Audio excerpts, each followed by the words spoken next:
చెప్పినామో అన్ని కూడా తప్పకుండా చేసి చూపిస్తా. ఇంకా ఈ 3.5-4 సంవత్సరాలలో ప్రతి ఒక్కటి ఖచ్చితంగా నెరవేరుస్తాం.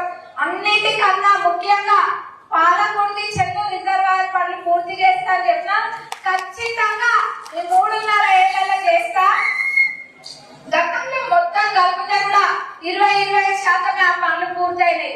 అది కాదా మనకు ముఖ్యమైన ప్రాజెక్ట్. అసలు అంత చిత్తశుద్ధి కనుక పనుల మీద ఉంటే, డెవలప్మెంట్ మీద ఉంటే, డెవలప్మెంట్ పైన ఫోకస్ చేస్తుంటే 25% పనులేనా పూర్తయ్యేది గతంలో 10 సంవత్సరాలలో.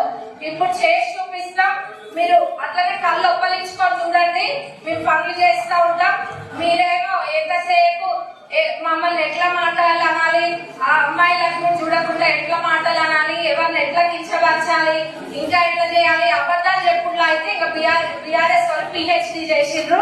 అది ఇంకా మన అందరికీ తెలిసిన విషయమే. మీరు ఆలోచించండి. నాకు ఒక్కటే కనిపిస్తుంది, మీరు పెట్టేవన్నీ చూసుకుంటా కూర్చునేంత ఓపిక తీరిక నాకు లేదు. అట్లాంటి చెత్త వాటికి నేను సమయం కేటాయించను.